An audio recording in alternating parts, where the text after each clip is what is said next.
আসসালামু আলাইকুম। আমি মোহাম্মদ শাকির রহমান, প্রভাষক, রকুনুদ্দিন মোল্লা গার্লস ডিগ্রি কলেজ। আজকে আমার অনলাইন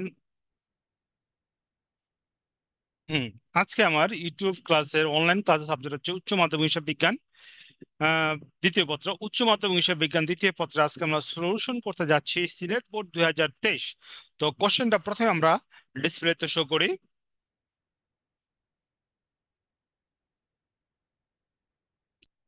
আমার প্রথম কোশ্চেন হচ্ছে, বাংলাদেশের শেয়ার বাজার নিয়ন্ত্রণকারী প্রতিষ্ঠান কোনটি?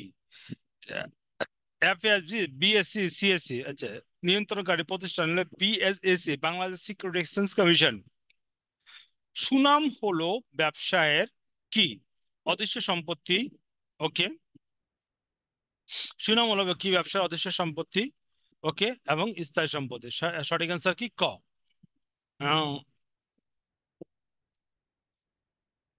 বিক্রয়।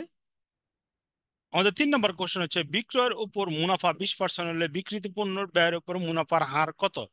বিক্রিত পণ্যের উপর মুনাফার হার হবে 25%। এটা একটা কমন কোশ্চেন। তরল। 4 নম্বর কোশ্চেন হচ্ছে, তরল সম্পদ হলো হাতে নগদ। ওকে। হাতে নগদ আমরা তরল সম্পদ বলতে পারি। উম, এবং প্রাপ্য সুদ, এবং প্রাপ্য সুদ হইতেছে কি আমার কি? তরল সম্পদ। তো সঠিক অ্যান্সার হইতেছে আমার কি? গ।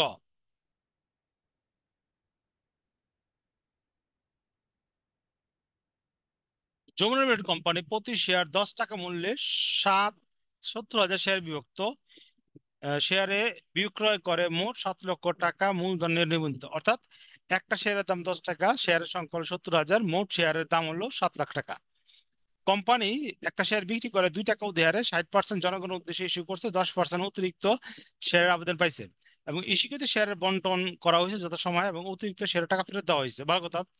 কোম্পানির আদায়কৃত মূলধনের পরিমাণ কত? কোম্পানির আদায়কৃত মূলধনের পরিমাণ কত?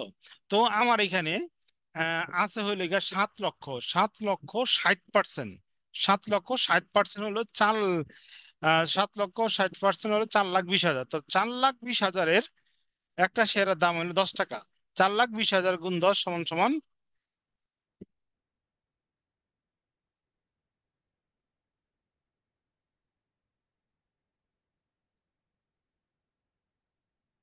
হুম 70,000-এর 60% গুণ 10 সমান সমান হয় 4,20,000। কোম্পানির ব্যাংক জমার উদ্ধৃতের পরিমাণ কত হবে? কোম্পানির ব্যাংক জমার উদ্ধৃতের পরিমাণ কত হবে? কোম্পানির ব্যাংক জমার উদ্ধৃতের পরিমাণ হবে 4,20,000 টাকা। আচরণ ভিত্তিতে উৎপাদন ব্যয় কত প্রকার? আচরণের উপর ভিত্তিতে উৎপাদন ব্যয় হইল 3 প্রকার। কোনটি অলিক সম্পত্তি? কোনটি অলিক সম্পত্তি? অলিক সম্পত্তি হইতেছে শেয়ার ওভার।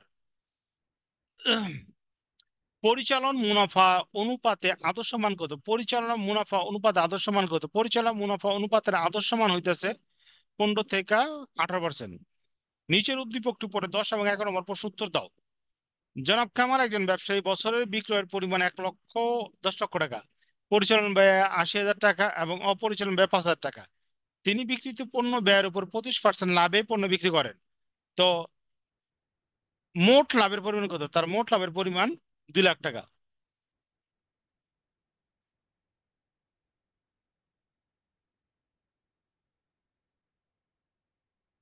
অপরিচালন আয় 45,000 টাকা হলে বিশদ আয় বিবরণীতে কি প্রভাব ফেলবে? অপরিচালন আয় 45,000 টাকা হলে বিশদ আয় ব্যয় বিবরণীতে কি প্রভাব ফেলবে? নিট মুনাফা হ্রাস পাবে।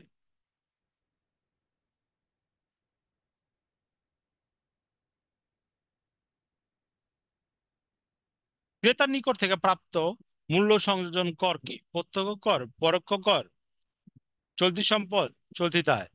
চলতি সম্পদ। যৌথ মূলধন কোম্পানি পরিচালনা পরিষদ হলো শেয়ার হোল্ডারদের প্রতিনিধি, কর্মচারীদের প্রতিনিধি, শেয়ার কোম্পানির সর্বোচ্চ কর্তৃপক্ষ। শেয়ার কোম্পানির সর্বোচ্চ কর্তৃপক্ষ। তার মানে আনসার হলো 3। 1932 সালে অংশীদারের আইন অনুসারে অংশীদারের ব্যবসার সংজ্ঞা প্রদান করা হয়েছে ধারা 4-এ। নিচের উদ্দীপকটি পরে 15 এবং 16 নম্বর প্রশ্ন উত্তর দাও। একটি কারখানা মে মাসে ক্রয় ও নিম্নরূপ: প্রারম্ভিক উদ্ধৃত 600 একক 10 টাকা দরে, ক্রয় করছে 900 একক 12 টাকা দরে, মাল ইস্যু করছে 1000 একক। ফিফি পদ্ধতিতে ইস্যুকৃত মালের মূল্য কত? ফিফি পদ্ধতি ইস্যুকৃত মালের মূল্য হলে ফার্স্ট ইন ফার্স্ট আউট, প্রথমে 6600 গুণ 10, আমি মাল ইস্যু করছি হলো 1000, তো বাকি যা যাবে হলো গিয়া 400 যাবে হলো গিয়া 9 টাকা রেটে, যোগ করলে আমার রেজাল্ট এখানে আসতেছে 10,500, সরি 10,800 টাকা।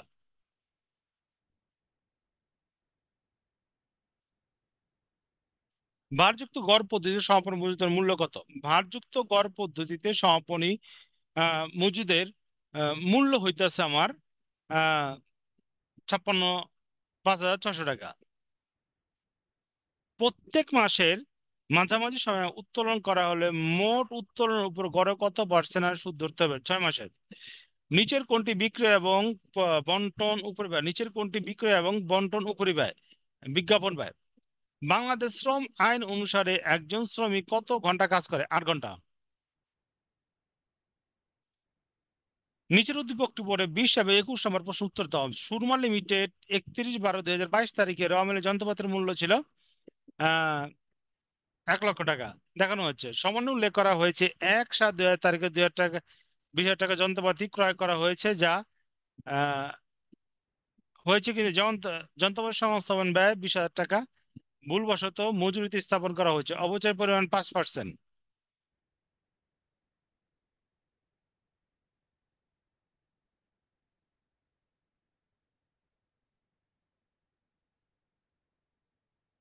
যন্ত্রপাতির অবচয়ের পরিমাণ কত? যন্ত্রপাতির অবচয়ের পরিমাণ কত?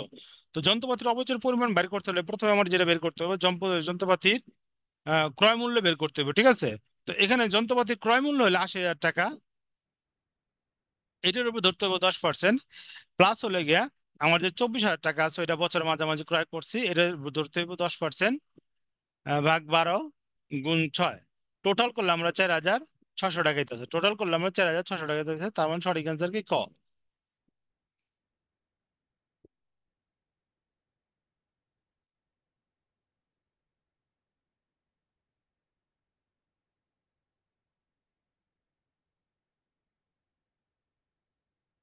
নতুন যন্ত্রপাতি ক্রয় রেওয়া মিলে প্রদত্ত যন্ত্রপাতির সাথে যোগ করা না থাকলে আর্থিক অবস্থা বিবরণীতে কি প্রভাব ফেলতো?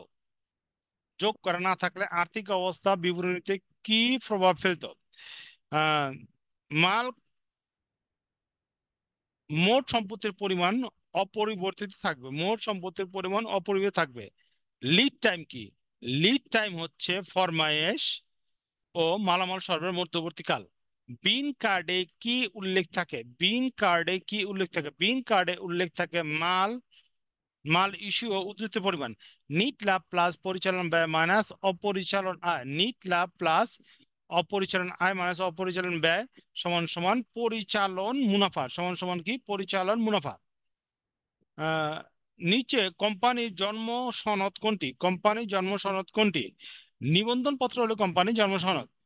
নিচের কোনটি বহির্দায়? নিচের কোনটি বহির্দায়? সাধারণ সঞ্চিতি, শেয়ার অধিকার, অনুপার্জিত আয়। অনুপার্জিত আয় বহির্দায়। নিচের উদ্দীপকটি পড়ে 27 এবং 28 নম্বর প্রশ্নের উত্তর দাও। সান এবং মুন কোম্পানি 2022 সালে 1 জানুয়ারি তারিখে যথাক্রমে 4 লাখ টাকা এবং 3 লাখ টাকা মূলধন আনয়ন করেন, অংশীদার ব্যবসা আরম্ভ করেন। 30শে জুন তারিখে সান 50,000 টাকা লোন আনয়ন করে এবং 1 জুন তারিখে মুন অতিরিক্ত মূলধন সহ আনয়ন করেন 30,000 টাকা। ভালো কথা। 2022 সালে 31 তারিখে সুদের পরিমাণ কত? লোন আনছে হইলে কত? 50,000 টাকা। 50,000 টাকার উপরে 6% হারে 6 মাসের সুদ হতে হবে। 50,000 টাকার উপরে 6% হারে 6 মাসের সুদ হলে আমার রেজাল্ট আসতেছে কত? 1,500 টাকা। 1,500 টাকা। মূলধনের উপর 5% সুদ ধার্য করলে মোট মূলধনের সুদের পরিমাণ কত হবে? মোট মূলধনের সুদের পরিমাণ হবে 35,750 টাকা। একটি ব্যবসা প্রতিষ্ঠানের সর্বোচ্চ তরল সম্পদ কোনটি? একটি ব্যবসা প্রতিষ্ঠানের সর্বোচ্চ তরল সম্পদ কোনটি? সর্বোচ্চ তরল সম্পদ হচ্ছে নগদ উদ্ধৃত। অংশীদারি ব্যবসায়ের ক্ষেত্রে আদালত প্রামাণ্য দলিল হিসেবে গ্রহণ করে কোনটি? অংশীদারি ব্যবসায়ের আদালত প্রামাণ্য হিসেবে দলিল করে কোনটি? নিবন্ধন এবং অংশীদারদের চুক্তিপত্র। তো আমাদের আজকের অনলাইন ক্লাস এখানে সমাপ্তি। পরবর্তী লেকচার দেখার জন্য আমন্ত্রণ রইল।